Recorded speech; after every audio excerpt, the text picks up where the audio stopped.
pẹ̀lú bí ètò ààbò orílẹ̀-èdè Nàìjíríà bó ṣe ń mẹ́hẹ gidigidi báyìí nínú ọ̀sẹ̀ tí a wà yìí, ìyẹn lọ́jọ́ Ajé tí í ṣe ọjọ́ Monday ọ̀sẹ̀ tí a wà nínú ẹ̀ yìí, ìyẹn ọjọ́ 23 nínú oṣù kọkànlá ọdún tá a wà yìí, the 24th of November 2025, ní gbogbo àwọn gómìnà mẹ́fẹ̀ẹ̀fà ilẹ̀ Yorùbá iná máa ṣèpàdé pàjáwìrì lórí ètò ààbò ilẹ̀ Yorùbá ní ìlú Ìbàdàn tó jẹ́ olú-ìlú ìpínlẹ̀ Ọ̀yọ́, tó sì jẹ́ pé gbogbo nǹkan tí àwọn gómìnà náà tán fẹnu kò sí lórí ètò ààbò ilẹ̀ Yorùbá oní tẹlifíṣàn Yorùbá Tòótọ́ ló mú wá fún yín nínú ìròyìn yìí. Lánàá ti gbé láti bí ọ̀sẹ̀ mélòó kan ní àwọn Fúlàní ajínigbé tíjọba àpapọ̀ ń pè ní báńdíìtì iná ti wá gbókùn sáàrin ìlú báyìí, tó jẹ́ pé bó ṣe ń pààyàn iná ń jẹ́ àwọn èèyàn gbé, bó ṣe ń jọmọdé gbé iná ń jàgbà gbé, bó ṣe ń jọkùnrin gbé ni wọ́n ń jòbìnrin gbé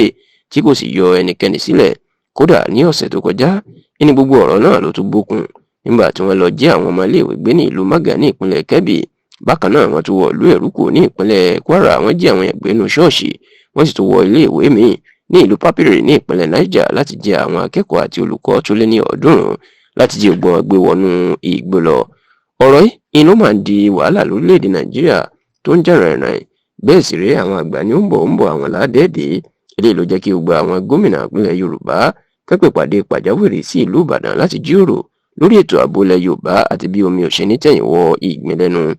Ẹni tó jẹ́ alága àwọn gómìnà ilẹ̀ Yorùbá, gómìnà Olúṣọlá Babájídé Sanwó-Olú, òun ló ṣe alága àpàdé náà ní ìlú Ìbàdàn. Bẹ́ẹ̀ ni gómìnà Ṣèyí Mákindé ti ìpínlẹ̀ Ọ̀yọ́, òun ló gbàlejò ìpàdé náà nítorí pé òun ni gómìnà ìpínlẹ̀ Ọ̀yọ́ tí wọ́n ti lọ ṣe ìpàdé ọ̀hún. Lẹ́yìn ìpàdé náà, òun ni wọ́n máa fẹnu kò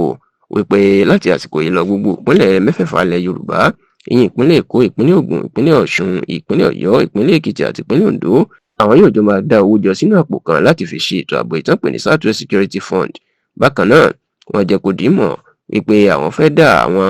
aṣọ́gbó, ìyẹn forest guard, àwọn fẹ́ dá sílẹ̀ pẹ̀lú òǹtẹ̀ ìjọba àpapọ̀. Wọ́n ní kí ìjọba Tinubu kó fòǹtẹ̀ lù fáwọn, àwọn yóò sì wá àwọn aṣọ́gbó fúnra àwọn ní ìpínlẹ̀ kọ̀ọ̀kan láti dáàbò bo gbónúgbó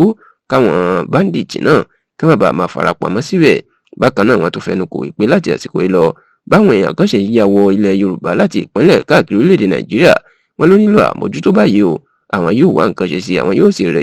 bá àjọ tó ń rí sí ìforúkọsílẹ̀ ìyẹn NIMC, àwọn yóò bá wọn dòwò pọ̀ láti fòpin sí bí àwọn tí ò lẹ́tọ̀ọ́ bó ṣe ń wọ ìpínlẹ̀ ní ilẹ̀ Yorùbá. Bákan náà wọ́n fẹnu kò pé ìwakùsà lọ́nà àìtọ́, ìyẹn illegal mining, àwọn gbọ́dọ̀ dópin nítorí pé eléyìí ló tún jẹ́ káwọn báńdíìtì kan máa wọlé Yorùbá, tó sì tó wá jẹ́ kó di mọ̀ pé kí ààrẹ Bọ́lá Ahmed Tinubu kó fọwọ́ sí ìdásílẹ̀ ọlọ́pàá ìpínlẹ̀, ìyẹn state police, nítorí pé òun ni ọ̀nà àbáyọ ní àsìkò tí a wà yìí.